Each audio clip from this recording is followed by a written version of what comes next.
Bianca, que carro que a gente vai mexer hoje? No Fusquinha do Pascoal. Fala, deixa tua mãe, eu vi que ela te mata. Agora é o Fuscate, não é mais o Fusquinha do Pascoal.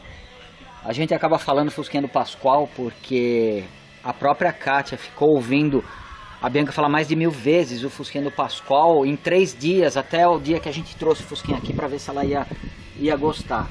Então, um abraço, Pascoal, mas esse Fusquinha eternamente vai ser nosso, vamos dizer assim.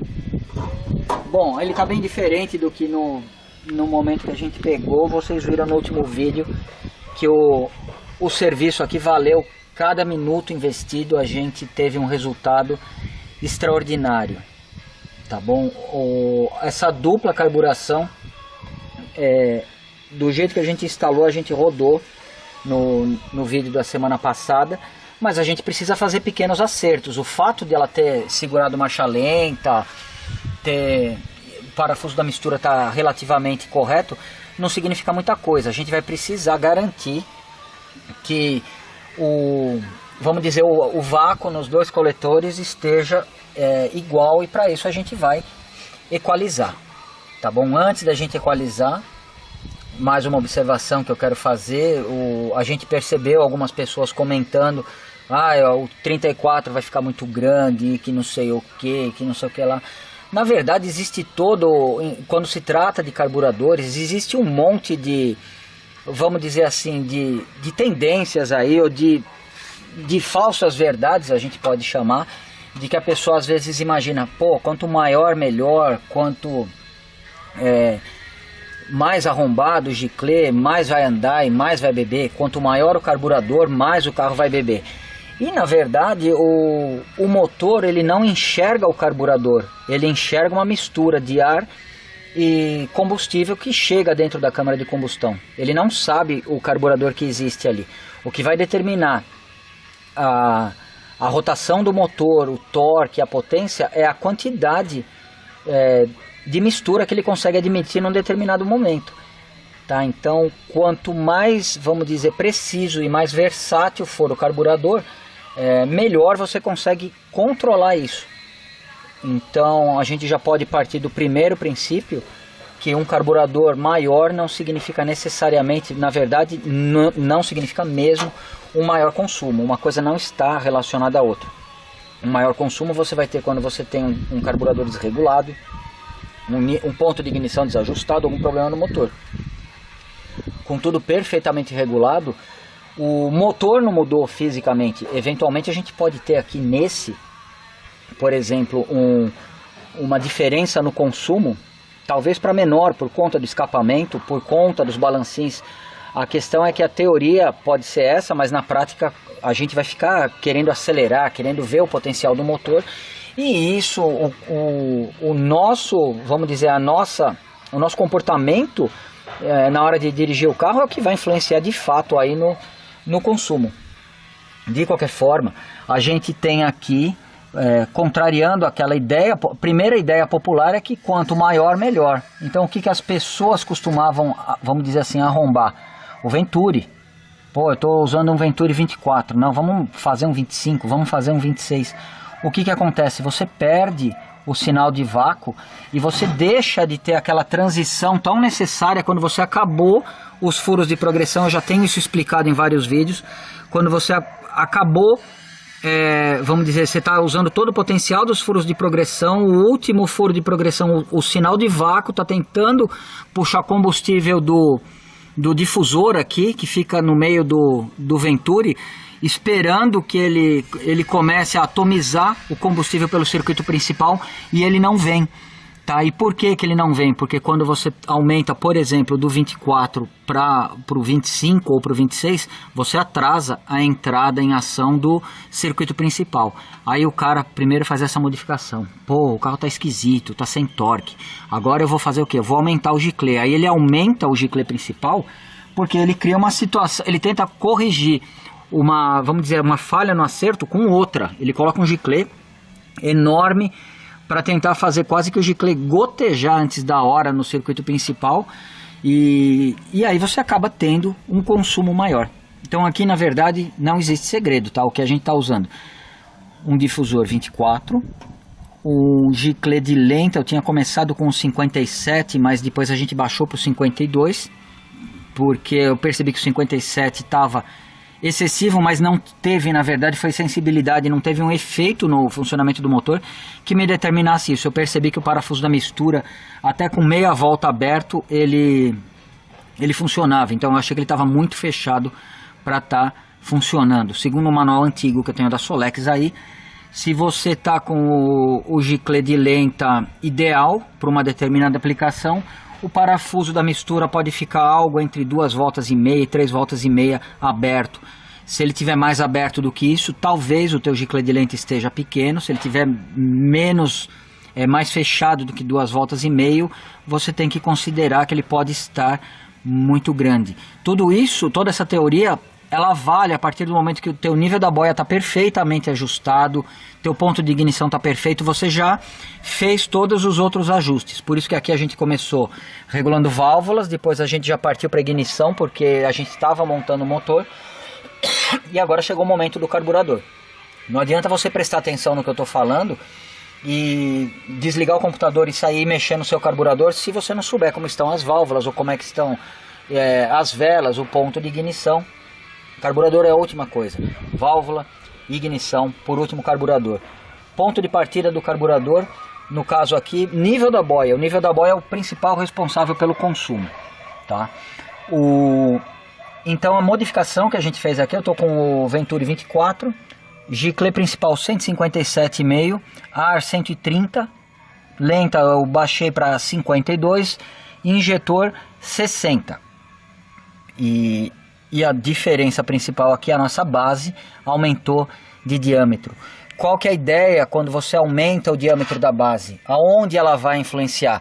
A tua base maior, ela vai influenciar quando você tiver com a borboleta do acelerador totalmente aberta. Porque você ainda, apesar de você falar, tem uma 32, ou uma 30, ou uma 34, quando ela está totalmente aberta, você ainda tem aquele eixo no meio, vamos dizer, restringindo o fluxo, e dependendo do perfil do eixo, você tem ali uma turbulência gerada pós-Venturi, o que também não é tão crítico assim, essa turbulência. A questão é que se você aumentar um pouquinho a parte da borboleta, você consegue uma otimização do fluxo de ar numa situação dessa. Mas a questão aqui não foi somente o aumento da borboleta. A gente, além de aumentar a borboleta, a gente tornou perfeitamente circular a base do carburador aonde a borboleta encosta. Isso vocês viram no vídeo que a gente fez lá na J Carburadores. Tá, então vamos se atentar à parte técnica. Obrigado, Alan, obrigado, Eduardo, mas certamente o serviço deles é de primeira. Adorei o resultado aqui, mas o propósito desse vídeo, claro que eu recomendo que você, se precisar de um serviço desse, procure eles, mas o propósito desse vídeo, vamos deixar bem claro, é discutir até a parte técnica do aumento da base da borboleta. Tá? Então, além da gente ter aumentado a borboleta, no momento que ele usinou a base e colocou uma borboleta nova, ele aumentou a precisão de todo o conjunto aí, de uma forma que você só encontra provavelmente num carburador novo. E aqui eu não vou ter um carburador novo com uma borboleta 34. Um outro ponto que eu percebi que gerou uma certa polêmica, eles usaram buchas de bronze ou de latão, eles usaram buchas de um metal macio. Também não tem problema nenhum se você de repente vai lá na AJ e fala, não, eu quero que você faça uma bucha de teflon para mim, ele faz, eu quero que você use a bucha no padrão original, porque eu sou o Zé Giclezinho, não tem problema, ele vai fazer um carburador ficar original para você, tá? A questão é que ele atendeu um pedido que eu tinha feito. Eu preciso de uma bucha assim, porque eu quero um acionamento o mais suave possível e preciso. Eu quero um eixo novo, se possível. Eu quero uma borboleta 34 milímetros. E a gente só não colocou maior aí, porque na verdade não cabe. Alguém me questionou, falou, pô, mas eu li num livro que o Venturi ele tem que ser tantos por cento do tamanho da borboleta. Existem muitas, vamos dizer, muitas teorias e muitas fórmulas. Aqui a gente está indo vamos dizer assim, não é nem pela parte experimental, porque isso já cansou de ser experimentado, mas é uma coisa que realmente funciona, que a gente simplesmente reduziu a restrição aqui. De fato, esse é um carburador maior, porque quando você fala, por exemplo, pô, eu tenho uma Weber 40, ela representa o diâmetro da borboleta. Qual que é o Venturi da Weber 40 que vem originalmente? Você nunca fala, pô, é um 28, não. Você fala, eu tenho uma Weber 40. E aí o detalhe do Venturi passa despercebido e é ali onde está todo o segredo de regulagem. Aqui você faz o carburador crescer, mas você mantém o sinal de vácuo. A gente manteve o sinal de vácuo com o Venturi 24 só polido da forma que a gente fez naquele dia. Bom, de qualquer forma, o que a gente precisa fazer hoje, Bianca? A gente precisa equalizar o carro, montar os filtros, porque tem um monte de gente aí que está se descabelando, porque a gente está andando... É verdade, você vê os comentários lá, o pessoal... Eu recebo comentário até hoje, por causa da maldita primeira volta inaugural do Zé de Mello, que eu dei sem filtro. Falaram já que eu vou pro inferno, que eu não vou conseguir ir pro céu, porque eu andei com o Zé de Mello sem o filtro, principalmente no período de amaciamento, que isso não tem perdão.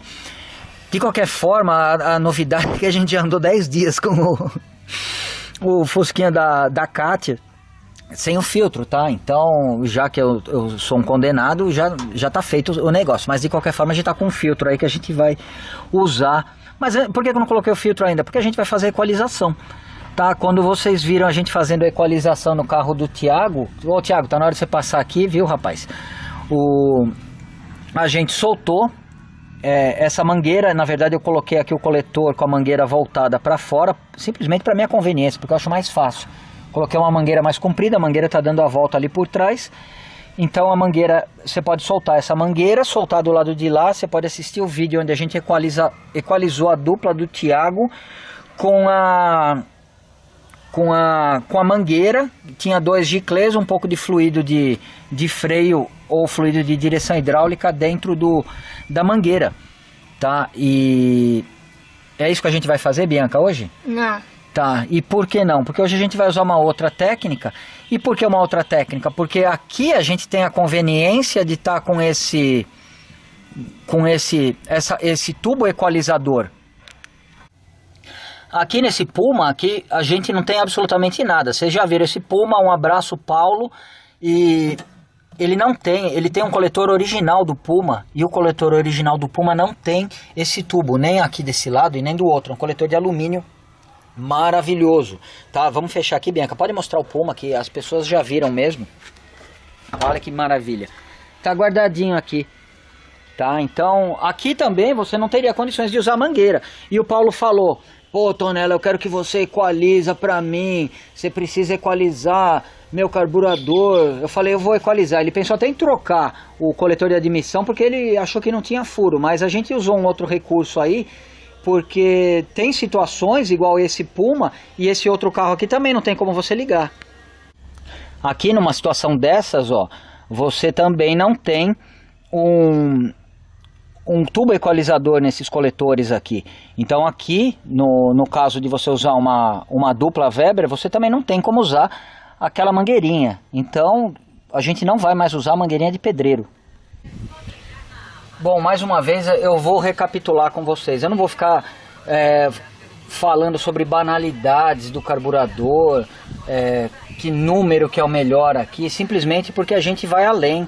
A gente não está falando aqui de regulagem original. Se você quiser seguir uma regulagem original, você pega uma tabela qualquer aí na internet e tenta fazer a regulagem original de fábrica, tá? Aqui o nosso objetivo vai ser outro. Por que a gente escolheu esses giclês? O 157,5, o 52 de lenta, o 130 de ar. Porque a gente tem uma tabela original de carburadores aqui, e que no caso do carburador do Puma, no carburador Solex 32 do Puma, ele usava essa configuração. E se vocês observaram, ele tem um alimentador suplementar, esse carburador aqui. Quando o Alan montou pra gente, pelo código que está marcado no corpo do carburador, esse carburador era provavelmente um carburador original de Puma, porque ele tem esse alimentador suplementar e bate o código que está marcado no corpo e na tampa com a tabela que a gente tem aí. Então, respeitando o fabricante, não respeitando no sentido de ter um ponto de partida, a gente usou como ponto de partida a giclagem do que usaria um Puma que tivesse albergando essa dupla no capô traseiro ali. Então é isso que a gente fez, nível da boia completamente ajustado. Qual que é o próximo passo? E uma coisa que praticamente a gente não precisou mexer, não precisou alterar. Próximo passo, depois que a marcha lenta já caiu praticamente na rotação que a gente desejava no momento que eu montei a carburação. Depois que a gente andou um pouco com o carro, uns 2 dias, o que que eu fiz? Fui acertar a mistura. De novo eu vou mostrar como é que ajusta a mistura. Parafuso da mistura aqui, ele está escondidinho aqui atrás. Você abre os dois e vai fechando devagarinho. E vai fechando devagarinho, devagarinho. Você vai perceber que a rotação do motor começa a aumentar. Quando ela começar a oscilar, ou quando ela começar a dar uma pequena falhada, você volta 1/4 de volta. No caso de uma carburação simples, está feito um carburador de uma carburação central, seja corpo simples ou duplo. Você só tem um parafuso da mistura no primeiro estágio. Quando você tem uma dupla independente, assim você tem que fazer isso nos dois. Ponto inicial, isso é indiscutível em todos os manuais. Eu gosto de seguir esse daqui, pode mostrar, Bianca. Tonelli, esse daqui é o Weber, o teu é um Solex, não tem problema. Os conceitos da dinâmica dos fluidos são universais, tá? Não importa. Ó, aquele ali, se aquele ali tá bonito, ó, imagina um negócio desse daqui, tá? Só que esse daqui é dourado. O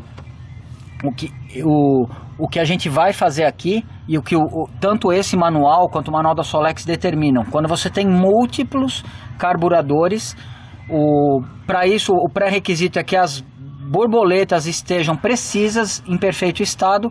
Você tem que dar o mesmo número de voltas no parafuso da mistura, porque se por algum motivo você tem que deixar esse com 2,5 voltas, aquele com 3, ou o nível da boia tá errado, ou tua borboleta tá gasta, teu eixo tá gasto, ou você tá com algum problema.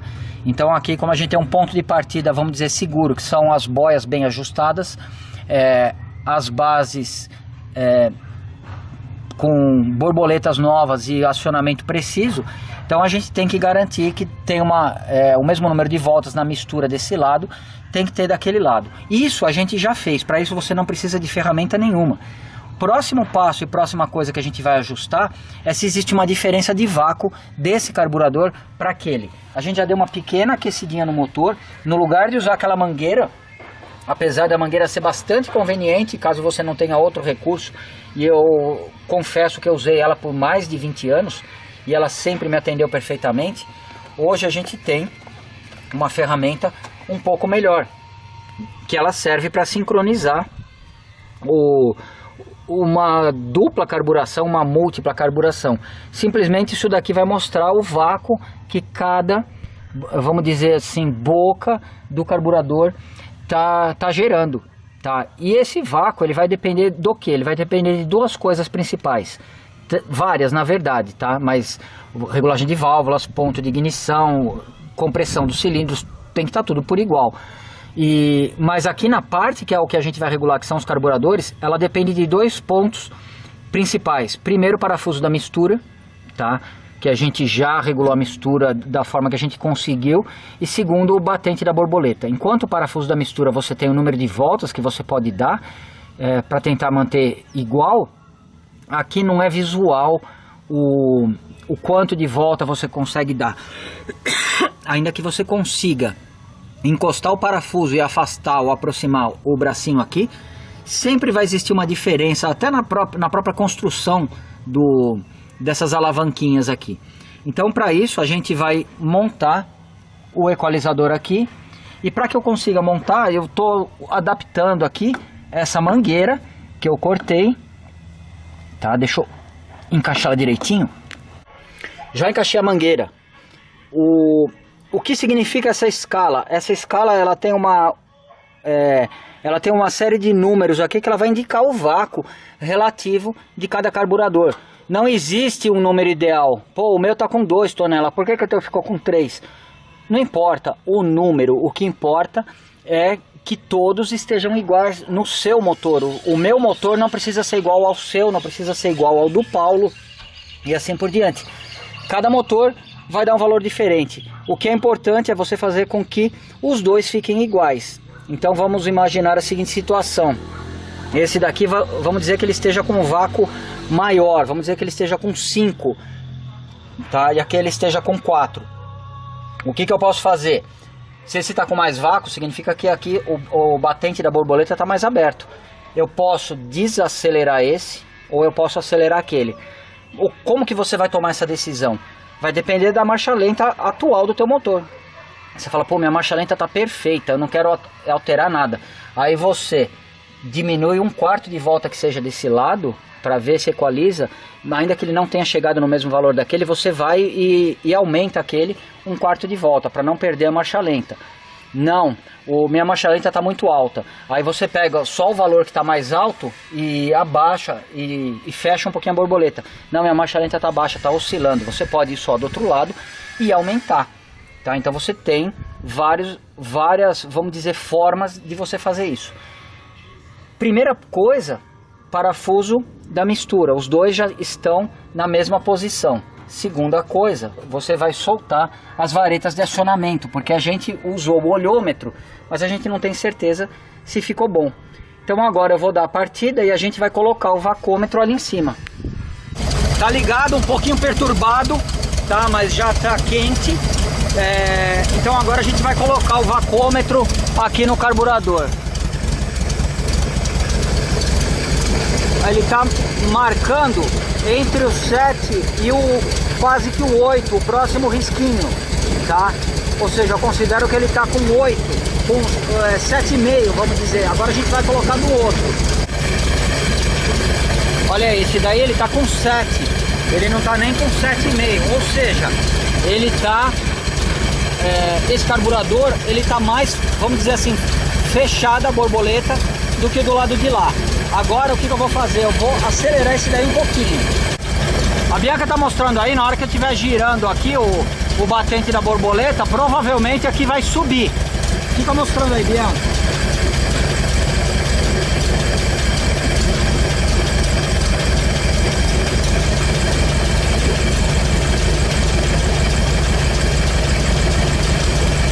Tá igual o outro agora, né? 7,5. Vamos voltar para o outro para ver se essa subida de rotação não levou o outro um pouquinho mais para cima, mas até a marcha lenta a gente percebe que melhorou. Tá 7,5 igual do lado de lá. Teoricamente já está equalizado, então agora é só a gente correr pro abraço. Na verdade não é tão simples assim. A gente conseguiu fazer o ajuste da primeira parte, mas a gente não vai perder a oportunidade de equalizar as varetas. A gente tem a marcha lenta equalizada. E a marcha lenta equalizada, na verdade, na hora que você está dirigindo o carro, é o que menos importa. O importante ali, claro, você vai ter um funcionamento irregular, eventualmente o motor pode parar de funcionar, mas você não fica, se você estiver rodando com o carro o dia inteiro, o motor não está na marcha lenta nunca. E qual é a situação que o motor passa? Segundo o Bruce Anderson, isso não sou eu que inventei, passa 75% da vida dele. Ele passa justamente na parte onde a gente mais investiu aqui, são nos furos de progressão. Você não está com o pé acelerado o máximo o tempo todo, mesmo que você esteja numa estrada. Você só encosta o pé e o carro vai. Então, normalmente, a gente vai mostrar aqui, ó, normalmente a aceleração que você tem mecanicamente é isso aqui, ou talvez até menos. Então, se eu coloco uma vareta de um tamanho diferente da outra, o que acontece? Você imagina você na estrada, indo para casa da tua sogra, e você tá ali 100, 120, tentando manter essa velocidade. Você imagina que você fez toda essa equalização, montou os filtros e saiu para viajar, tá indo lá para a sogra. De repente, se essa vareta tiver um pouquinho maior ou menor do que essa, toda a equalização que você fez para a marcha lenta já deixou de existir. Então a da marcha lenta é importante para a gente determinar a posição do batente. Mas agora eu vou fazer uma que eu gosto muito de fazer, e eu acho que vocês vão deduzir isso daquele vídeo do Thiago. O que eu vou fazer? É uma equalização tosca, mas é muito bacana. Eu vou pegar uma arruela, tá? Uma arruela, vou colocar ela aqui. Então eu vou acionar, vem daqui desse lado, passa por trás de mim. Eu vou colocar ela aqui. Tonela, não tem esse equalizador, para de ostentar. Tá bom, você não tem um equalizador, a boa notícia é que você pode fazer essa mesma equalização, caso você não tenha visto o meu vídeo da mangueira de pedreiro lá no carro do Thiago, com a mangueira. É só você ver o que eu fiz lá no carro do Thiago e fazer esse ajuste fino.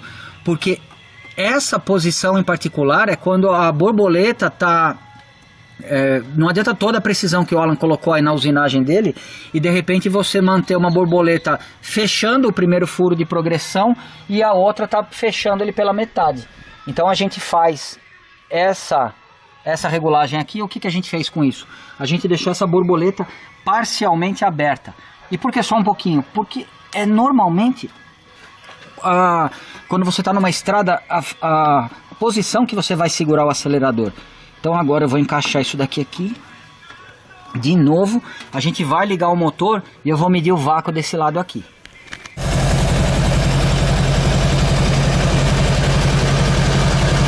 Tá no 16. Esse risquinho que está apontando é o 16, que a partir do 10 vai de 2 em 2. Não vou desligar o motor, não vou mexer absolutamente em nada.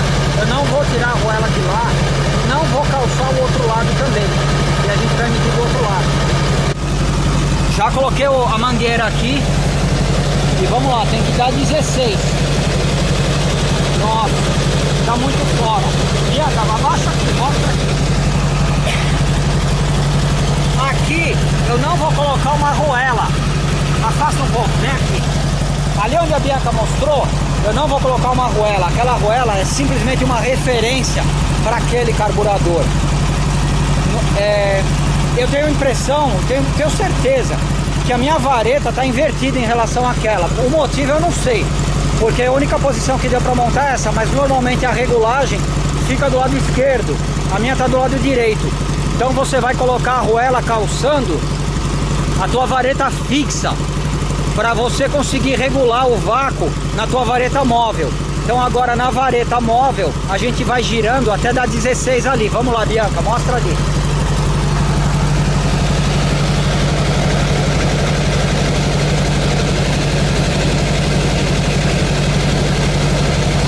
Eu acho que tá claro que eu vou ter que encurtar a vareta para acelerar esse carburador.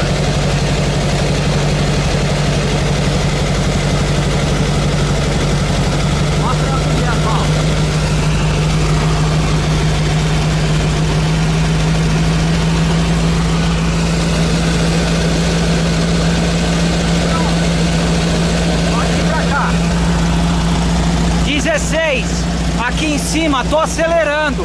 Como que eu tenho certeza que tá bom? Volta aqui. A arruela não caiu. A arruela tá presa ainda.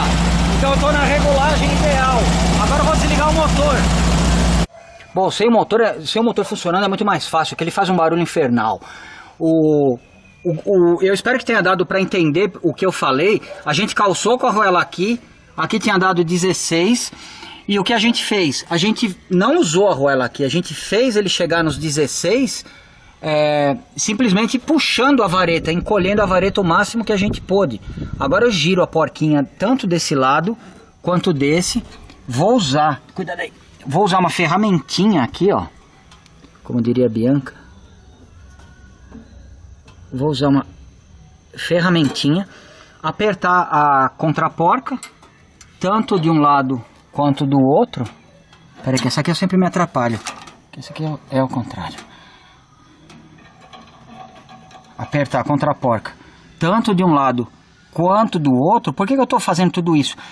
Para ver se a gente consegue transmitir o conceito de equalização. Então agora eu vou tirar aqui o equalizador. Vou tirar a mangueira, tá? E agora eu acelero um pouquinho aqui e tiro a arruela, claro, por que não? Pronto, tirei a arruela. Aqui está encostado no batente. E aqui é a mesma coisa, está encostado. Quando a gente acelera, eu estou com o dedo em um lado e estou vendo o outro. A gente percebe que eles estão funcionando relativamente bem. Claro que existe sempre uma divergência de folgas aí entre os terminaizinhos esféricos e tudo. Mas como a faixa de giros útil que a gente mais vai usar, a posição do acelerador é aquela da arruelinha, ou um pouquinho mais. Imagina agora, se você colocar duas arruelinhas aqui, você vai ter um vácuo maior, talvez que o vacômetro consiga medir. Mas se ele pudesse medir mais, você talvez conseguisse fazer o acerto. Agora, é aquela coisa, isso daqui não é um carro de competição, essas varetas aqui é de alta produção em massa, então você não pode esperar muita... Isso aqui não é um relógio suíço, você não pode esperar muita precisão. Então você tem que escolher em qual ponto você quer que os dois funcionem perfeitamente. E o ponto que eu recomendo que você escolha é justamente o que você vai estar indo para casa da tua sogra 100, 120 por hora, com o pé só na casquinha, que é a fase da progressão, é a que você vai usar sempre mais no teu carro. Bom, apertamos aqui, Bianca, tá tudo certo. Agora a gente vai montar o filtro de ar e vamos dar uma volta. Bom, a gente já tinha essa carniça aqui que veio num outro carro, que a gente fez uma modificação. O dono fez muito bem e mandou a gente jogar fora. A gente guardou e a gente vai acabar usando aqui no Fusquinha da Kátia provisoriamente. Então agora, ó, eu vou estar politicamente correto, porque eu vou estar usando o filtro, tá? Pronto, filtro montado, agora a gente vai dar uma volta para testar.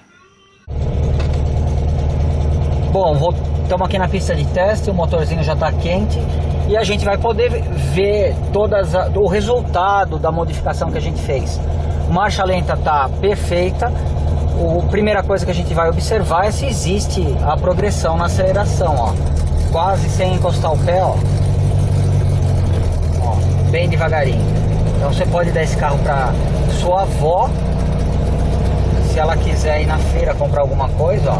Segunda. Ó, ele anda tranquilamente. Tá claro, o capetinha faz o barulho do inferno mesmo, mas se não fosse o barulho, o carro é completamente domesticado, ó. Bem tranquilo, vem vindo um carro aí, deixa ele passar por mim.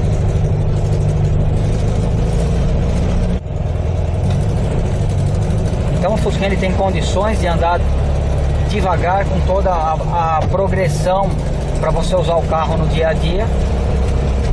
A posição do acelerador, que eu falei que a gente usa o carro na maior parte do tempo, é mais ou menos essa daqui, ó. Se eu acelerar um pouquinho mais devagar, ó, a gente vai abandonando o circuito de progressão. Antes que o circuito de progressão fique esgotado de combustível, o sinal de vácuo já é suficiente para começar a puxar do circuito principal, ó. Então, a progressão do carburador está perfeita. Se eu tivesse feito o oposto, se eu tivesse aumentado o Venturi no lugar de aumentar a borboleta, provavelmente eu teria um pequeno buraco na transição da progressão para o circuito principal, o que torna o carro horrível de você dirigir. Então, para um carro de uso, vamos dizer assim, de uso na cidade, no dia a dia normal, você precisa ter progressão e torque, igual a gente tem aqui nesse motor. Outras coisas que a gente nota, claro, eu estou falando só da carburação agora. O carro tá com um torque absurdo, que o crédito desse torque vem todo dos balancins e da geometria que a gente ajustou ali, tá? Porque ele continua sendo 1.600. O motor sobe de giro muito rápido por conta do volante bastante aliviado e não ficou em nada prejudicado o funcionamento do carro, como vocês podem perceber. Eu estou andando devagar e o carro está respondendo muito bem. Existe aquele senso comum: pô, se eu aliviar o volante eu não tenho mais torque, se eu aliviar o volante o carro não anda mais em baixa rotação. Sim, porque normalmente às vezes a pessoa pega uma receita por telefone sem fio, fala, pô, o cara aliviou o volante, o cara colocou um comando de mais de 280 graus, e aí você não vai querer fazer o que a gente vai fazer agora, que é passar na lombada em segundo, ó. Só tô encostando o pé. Ah, o meu também faz isso, Tonela. Isso aqui, ó. Ó, terceira. Tô em terceira a 30 por hora. E, ó, ele tá subindo. Se eu afundar o pé, ele vai. Ou seja, o volante ele serve para armazenar energia cinética ali para o momento que você perder potência numa subida. Aqui não é o caso, porque aqui a gente está com um câmbio reduzido, um motor 1600, então você pode se dar o luxo, vamos dizer, de aliviar o volante. E a gente está com o comando original vitaminado com os balancinhos aí. Bianca, a pista de teste ficou pequena, vamos para um lugar com um pouquinho mais de espaço para a gente poder dar uma aceleradinha. Olha, a gente está andando com ele aqui na estrada e a gente percebe que, claro, quando a gente acelera tudo, acelera até o final, o rendimento é sempre o mesmo, mas a gente percebe uma diferença do carro estar respondendo melhor aqui, ó, por conta da equalização, tá? Então quando você está com uma dupla bem equalizada, você, como diria o Paulo Fernando, você não quer saber de outra vida, você quer só, você joga fora tua carburação simples, porque não tem nada melhor para o motor do que ter, vamos dizer, recursos aí para respirar.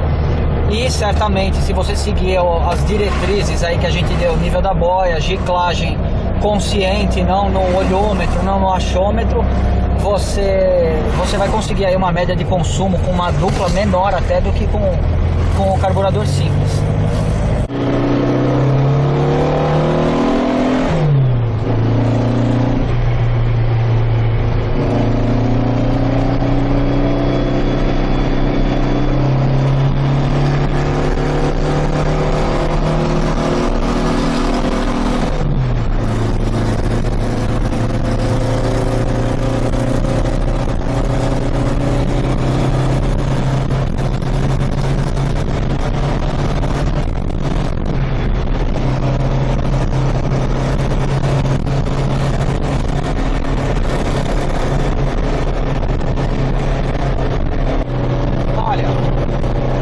Acelera um tempo em quarta marcha, ele está dando falta de gasolina, ele começou a segurar.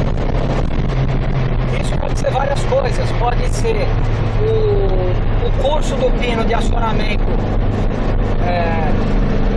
da bomba insuficiente para o consumo que o motor está tendo, pode ser as agulhas que o Alan usou da mesma forma insuficientes, porque o motor começa, depois que você fica um tempo acelerando em quarta marcha, você percebe que ele começa a cortar, o que não acontece em terceira marcha. Então isso daí é uma coisa que a gente vai precisar avaliar mais pra frente aí, qual que é a verdadeira causa disso. Ó, agora que ele pega um fôlego, que o carburador consegue encher, que você não tem tanta demanda, ele... Aí, com toda a saúde.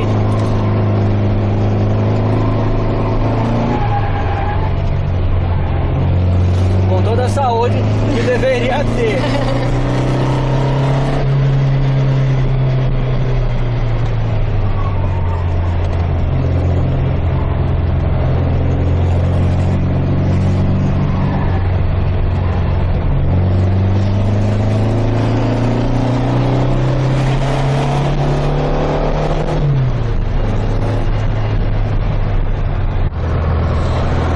Esse sintoma de pane seca, vamos dizer, em quarta marcha, certamente você já tem que descartar que seja algum problema de giclê. Primeiro, porque a gente está usando o giclê recomendado pela tabela.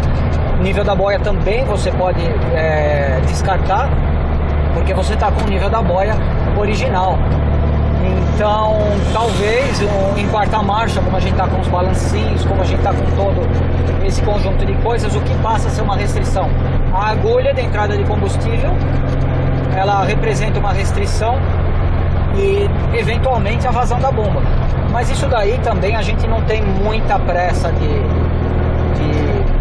vamos dizer, de descobrir, apesar de que provavelmente eu vou conversar com o Alan, vou ver se ele consegue umas agulhas maiores, mas talvez eu nem mexa agora, eu vou mexer nisso na próxima vez que eu vou mexer no carburador, tá?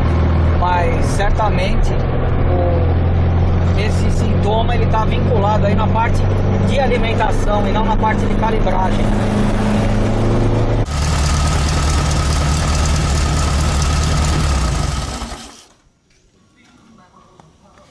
De volta aqui em casa, a gente vai não hoje, claro, mas a gente vai parar para pensar o que pode estar ocasionando essa, vamos dizer, falta de combustível em quarta marcha.